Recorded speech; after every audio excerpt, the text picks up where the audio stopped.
Hey guys, today we're going to start learning how to multiply 2 by 2 digit numbers using different strategies. We've already talked about multiplying by tens, hundreds, and thousands. And yesterday we talked about multiplying using our basic facts and using area models and other strategies to multiply. And so today we're going to start the process of introducing and exposing y'all to different strategies on multiplying 2 by 2 digit numbers. Now, before I start, I want to say that you're going to learn 3 different strategies, okay? You're going to learn an area model with partial products, which you see a picture of it here. You're going to learn just using partial products, and then you're going to learn a standard algorithm, okay? And a standard algorithm is the way that I learned when I was your age and way your parents probably learned how to multiply when they were your age. And so we call it the old way. So we're still teaching this way and you still will learn it. But what we've learned in the past is that students learn differently. So we like to expose everybody to more than one way to do something.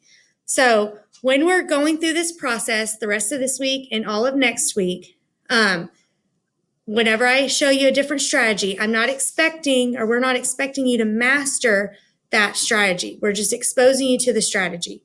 And in the end, next week in the end, after we've shown you all the strategies, you're going to get to choose which one is easiest for you and works best for you. So you may think, or your parents may think, I don't like how the new math is taught. And yes, it is new, but it's not something that you're going to be required to have to know how to do every time we multiply numbers. You're going to need to be exposed to it to see if it will work for you. But we're also still going to be teaching the standard algorithm, which your parents learned when they were in school, and which is what I learned when they were in school. And next year in 5th grade, everybody will be doing the standard algorithm, no matter what. So again, this year in 4th grade, you're going to learn 3 different strategies, and you're going to get to choose as a 4th grader which one works best for you. Okay, and if your parents have any questions about that, they can email us. So the first strategy we're going to start with is this, the area model with partial products. And I've posted another YouTube video that also describes this model and this strategy that may help. So today we're going to focus on that. Yesterday, we worked with area models that looked like this, okay? Look like this. We would count the rows. I don't need that. We would count the rows, which this was 4. And then the columns 1, 2, 3, 4, 5, 6, 7, 8, 9. So this fact is 4 times 9, which is 36. And we've talked about that in 4th grade. We're kind of moving away from counting out when we're doing multiplication facts or doing a multiplication problem. And so we didn't just sit here and count 36 squares. We did our fact, 4 times 9 is 36. So we're going to still imagine this as a model, but instead of having all the little squares drawn, we're just going to have a box, okay? And we're still going to write 4 times 9, which is 36. And the idea behind this is this box still represents this without all the lines drawn in the middle, okay? It's a visual for some of those that need a visual rather than just writing 4 times 9 equals 36, okay?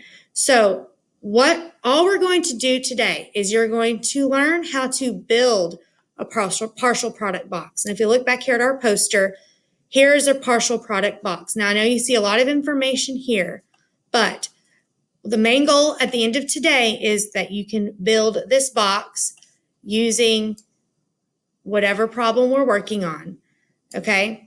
And we're not going to do any solving today. Again, we're just going to be building the box today. Okay, so let's look at a problem. So here we have 54 and 65. Now, if I were to draw this on graph paper, I would have 54 rows and 65 columns, which that doesn't make sense. I would not do that because that would take forever. I wouldn't be counting all those squares. So we have to break this problem down, okay? And the way we do that, we use what we know about multiplying by tens, and we also use what we know about expanded form of a number. So we need to think about 54. So 54, we can break it down into its tens, which is 50, and its ones, which is 4. Okay? And 65, we can break it down into 60 and 5. And the way we build our box is we draw a box with 4 squares in it, each representing each digit, okay? And then we take our numbers and put them outside the box. So pretty much we're having 4 of these, okay? This is just one area model. We're having 4 put together because we have 4 numbers, which means we're going to be multiplying 4 times, okay? And we take this number and we put a 50 here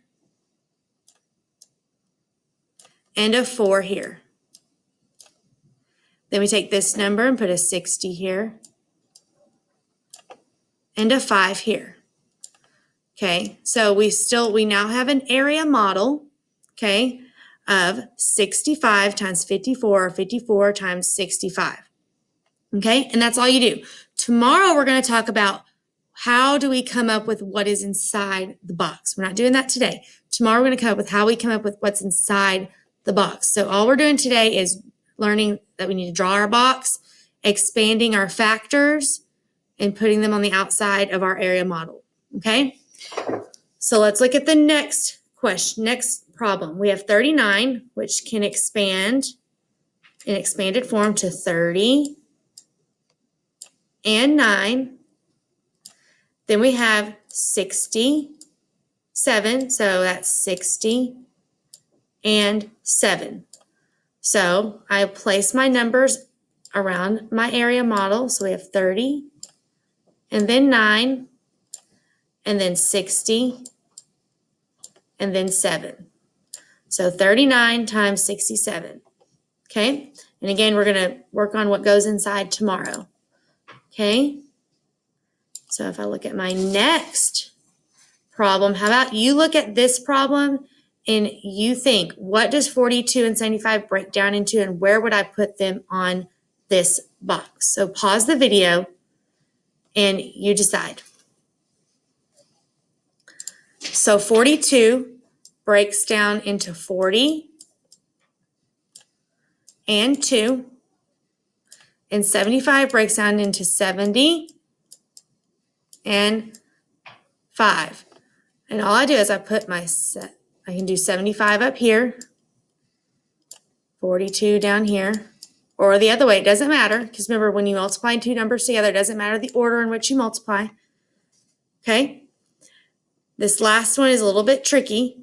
So we have 24. We can do 20 and 4. And we have 70, which is already in an expanded form, but we can still show it this way. 70 for the tens and 0 for the ones. So we can put 70 here and 0 here, 20 here, and 4 here. And that is how you build your box. You expand the two factors and place them around the box. So, but notice that on each of these, the factors are still together. So like 54 is still together. 65 is still together. I didn't put a 60 here and a 4 here because that would be 64. So pay attention to that. 39 is still together. 67 is still together. 75, 42, 70, 24. Okay, so that's how we start building the partial product box, is by expanding the number and placing it around the box.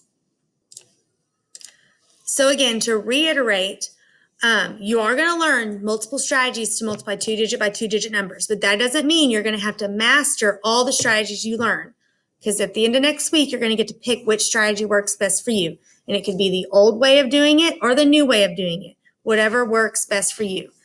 And this new way, I know it looks like there's a lot of information in here, but if you become a master at this, you won't have to include all this information. And this new way that we're showing you is also supposed to help build your mental math skills. Okay, so that's how we get started on the partial product box. And tomorrow we're going to work on tomorrow we're going to work on filling in what goes inside the partial product box. So I'm going to talk to you about your assignment for today. And again, there's another YouTube video I will have linked with this one that you can watch too to kind of get a head start on that partial product box and area model method that you need to watch as well. And as for your assignment, it's a Google Slides activity that looks just like what I did with you on the lesson. So you have a problem here, and you need to expand that number and label each box. Okay, so there are 8 problems. I'll do this first one with you. So 20 and 5. So, and you can use scratch paper. And as always, if you use scratch paper, please, please, please take a picture and post it with your assignment. So here we have 25. So we can put 20 and 5 here. Then we have 34. So we can put 30 and 4 here. Okay, so tomorrow your assignment's going to look almost the same, except we're going to start filling in the boxes. So today, you're going to expand these 2 factors and build the box.